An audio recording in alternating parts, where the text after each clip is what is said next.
Chapter 2. The Chief Mate. Care of rigging and ship's furniture. Day's work. Working ship. Coming to anchor. Getting under way. Reefing. Furling. Duties in port. Account of cargo. Stowage. Station. Logbook. Navigation. The chief mate, or as he is familiarly called on board ship, the mate, is the active superintending officer. In the previous chapter, upon the duties of the master, it will be seen that in all matters relating to the care and work done upon the ship and rigging, the master gives general orders to the mate, who attends personally to their execution in detail. Indeed, in the day's work on board ship, the chief mate is the only officer who appears in command. The second mate works like a common seaman, and the men never know what is to be done until they receive their orders in detail from the chief mate. It is his duty to carry on the work, to find every man something to do, and to see that it is done. He appoints the second mate his work, as well as the common seaman theirs, and if the master is dissatisfied with anything, or wishes a change, he should speak to the chief mate and let him make the change, and not interfere with the men individually. It is also the duty of this officer to examine all parts of the rigging, report anything of importance to the master and take his orders, or, if it be a small and common matter, he will have the repairs or changes made at his own pleasure, as a thing of course.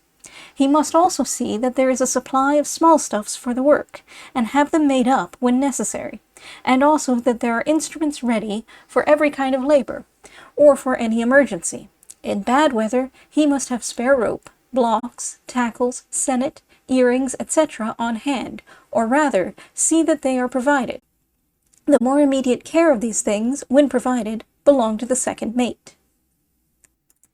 From this description of a chief mate's duty, it will be seen that he ought always to be not only a vigilant and active man, but also well acquainted with all kinds of seaman's work and a good judge of rigging. In the working of the ship, when all hands are called and the master is on deck, the chief mate's place is on the forecastle, where, under the general direction of the master, who never need leave the quarter-deck, he commands the forward part of the vessel, and is the organ of communication with the men aloft. In getting under way and coming to anchor, it is his duty to attend to the ground tackle, and see everything ready forward. The master, for instance, tells him to have the ship ready for getting under way, and to heave short on the cable. He then goes forward, orders all hands to be called, sees everything secured about decks, tackles got up and boats hoisted in and lashed, fish and cat tackles, pennant, davit, etc., and spare hawsers and rope in readiness, orders the men to the windlass, the second mate taking a handspike with the rest, and stationing himself between the knightheads, looks out for the cable, ordering and encouraging the men. When the cable is hove short, he informs the master, and, at the word from him, orders the men aloft to loose the sails, and gives particular directions to them when aloft, as to the sails, gaskets, overhauling rigging, etc. The sails being loosed, he awaits the order from the master, which would be addressed to him rather than to the men, and has the windlass manned and the anchor hove up, giving notice to the master as soon as it is away. When the vessel is under way, the master begins to take more immediate control, ordering the yards to be braced and filled, sail to be set, and the like. The chief mate also sees to the catting and fishing of the anchors, to having the decks cleared up, and everything secured. In coming to anchor, very nearly the same duty falls upon the chief officer. He must see the anchors and cables ready for letting go, the master ordering how much chain is to be overhauled. He must look out that the boats are ready for lowering, the rigging clear for letting go, hauling and clewing, and that spare hawsers, kedges, warps, etc. are at hand. If anything goes wrong forward, he alone is looked to for an explanation. As the vessel draws in toward her anchoring ground, the master gives all the orders as to trimming the yards and taking in sail, and at all times, when on deck, has the entire charge of the man at the helm, it being the mate's duty only to see that a good seaman is there, and that the helm is relieved. As to the sails, the master will, for instance, order, "Clew up the fore and main topsails." The chief mate then gives the particular orders as to lowering and letting go the halyards, chewing down and up, overhauling rigging, etc. If both topsails were taken in at once, the second mate would attend to the main, unless the master should choose to look out for it himself. All being ready for letting go, the master gives the order, "Let go the anchor," and the chief mate sees that it is done, has the chain paid out, reports how much is out, sees that the buoys watch, and the like. In furling the sails, the whole superintendence comes upon the mate, as the master would probably only tell him to have them furled. He has the rigging hauled taut, sends the men aloft, and, remaining on deck and forward, he gives his orders to them while on the yards, as to the manner of furling, and has the ropes hauled taut, or let go on deck, as may be necessary. These instances may serve to show the distinctions between the duties of master and mate in the principal evolutions of a vessel. While in port, the chief mate has much more the control of the vessel than when at sea. As there is no navigating or working of the vessel to be done, the master has little to engage in, except transactions with merchants and others on shore, and the necessary general directions to the mate as to the care of the ship. Beside the work upon the ship and rigging while in port, the chief mate has the charge of receiving, discharging, stowing, and breaking out the cargo. In this he has the entire control, under the general directions of the master. It is his duty to keep an account of all the cargo, as it goes in and comes out of the vessel, and, as he generally gives receipts, he is bound to great care and accuracy. When cargo is coming in and going out, the chief mate will stand in the gangway to keep an account, and the second mate will be down in the hold with some of the crew, breaking out or stowing. The stowage, however, should still be somewhat under the chief mate's directions.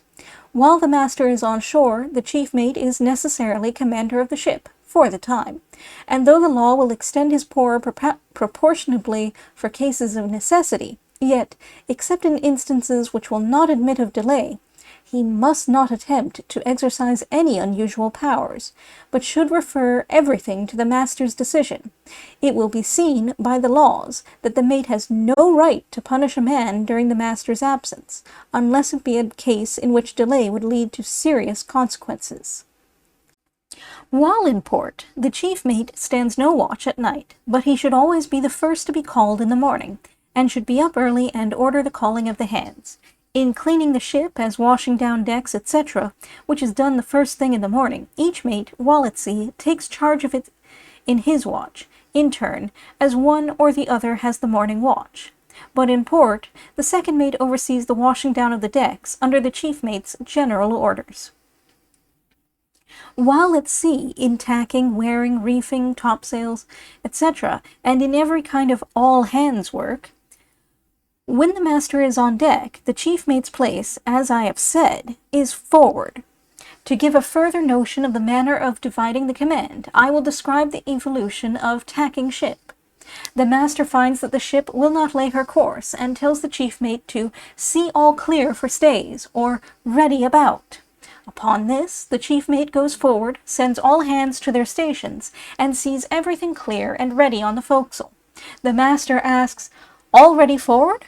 And being answered, "Aye, aye, sir," motions to the man at the helm to put the wheel down, and calls out, "Helm's a lee." The mate answering immediately, "Helm's a lee," to let the master know he is heard and understood, sees that the head sheets are let go. At "Raise tacks and sheets" from the master, the mate, and the men with him, let go the foretack, while he looks after the overhauling of the other tack and sheet. He also sees to letting go the bowlines, for let go and haul, and to getting down the head sheets when the ship is about, and trims the head yards, calling out to the men at the braces the usual orders: "Well the main yard," "Topsail yard, a small pull," "Topgallant yard well," etc. The master usually trims the after yards.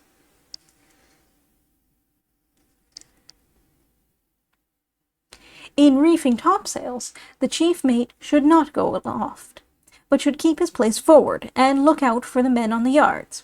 I am aware that it has been the custom in some classes of vessels, as in the New York liners, for the chief mate to take the weather earing of a course, especially if a topsail or the other course were reefing at the same time.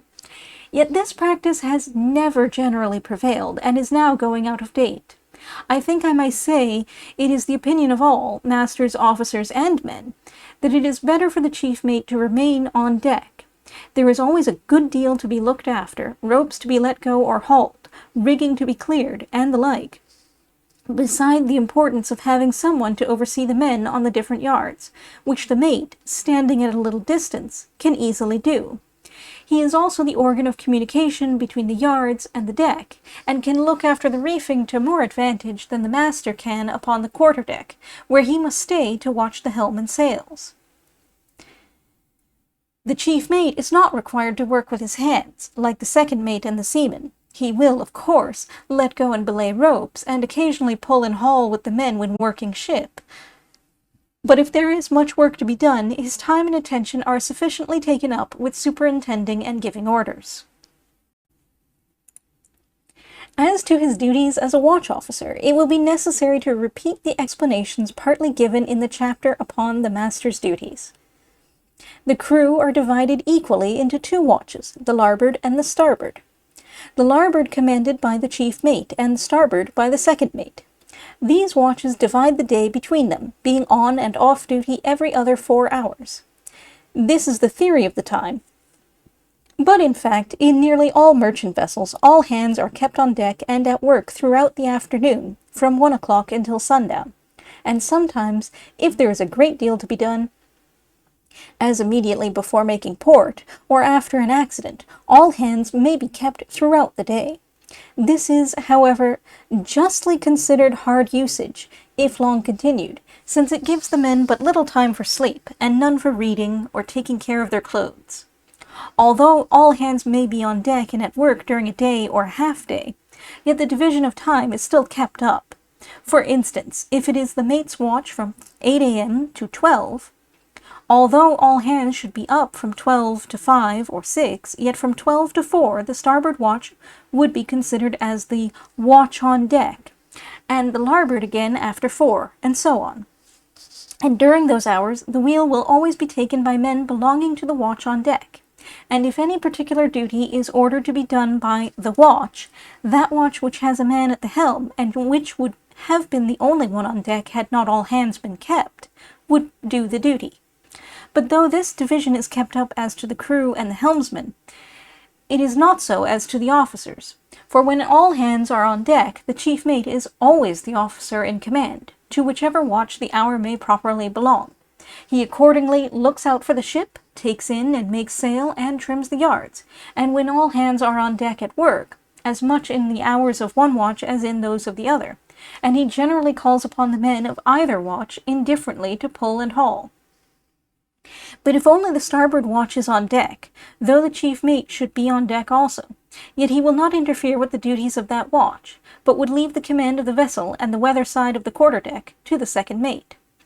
Of course, whenever the master comes on deck, as I have said, in whosoever watch it may be, or if all hands are up, he takes the weather side of the quarter-deck, and is considered as having charge of the ship, and the officer of the watch would then give no order with reference to the helm, trimming the yards, making sail, or the like, without a direction from the master.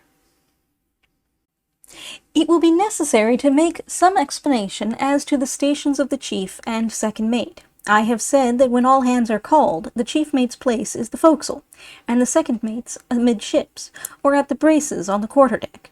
This is only in working ship with all hands, that is, in tacking, wearing, reefing, coming to anchor, getting under way, etc.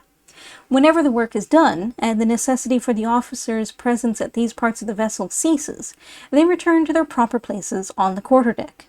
In a man-of-war there is always a lieutenant of the watch on the weather side of the quarter-deck, whatever work may be going forward, except in the single case of all hands being called to work ship. But it is not so in the merchant service.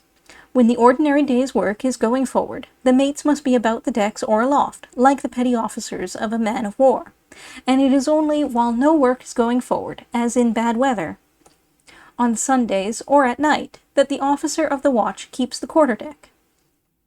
At these times he does so, and if the master is not on deck, does not leave it, except for a short time, and for some necessary duty forward.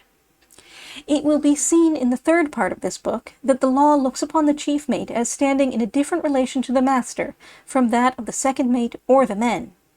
He is considered a confidential person, to whom the owners, shippers, and insurers look, in some measure, for special duties and qualifications. The master, therefore, cannot remove him from office, except under very peculiar circumstances, and then must be able to prove a justifiable cause. One of these duties which the law throws upon him is keeping the logbook. This is a very important trust, as the logbook is the depository of the evidence of everything that may occur during the voyage, and the position of the ship, the sail she was under, the wind, etc., at any one moment, may become matters of great consequence to all concerned. So it is with reference to anything that may occur between the master or officers and the crew. As to the manner of keeping the log, it is the custom for each officer at the end of his watch to enter upon the log slate, which usually lies on the cabin table, the courses, distances, wind, and weather during his watch, and anything worthy of note that may have occurred. Once in 24 hours the mate copies from this slate into the logbook. The master, however, first seeing the slate, examining it and making any corrections or observations he may choose. This practice of copying from the slate, which is first submitted to the master, has led, in too many instances, to the mate's becoming the mere clerk of the master, to enter on the logbook whatever the latter may dictate. This is wrong. It is very proper that the master should examine the slate and suggest alterations as to the ship's reckoning, etc., if necessary. But it is important to all concerned, both to the owners, shippers, and insurers on shore, and the crew of the vessel, that the independence of the mate, as the journalist of the voyage, should be preserved. The master, from the power of his office, can at all times make the situation of a mate who has displeased him extremely disagreeable, and from this cause has great indirect influence over him. The law and the custom should therefore be strictly adhered to, which rightly make the chief officer, in this respect, in a manner the umpire between the master and the crew, as well as between all on board and the parties interested on shore.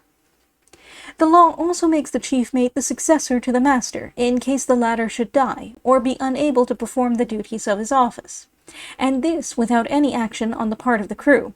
It is always important, therefore, that to the practical seamanship and activity necessary for the discharge of the proper duties of his office, the mate should add a sufficient knowledge of navigation to be able to carry the ship on her voyage in case anything should happen to the master.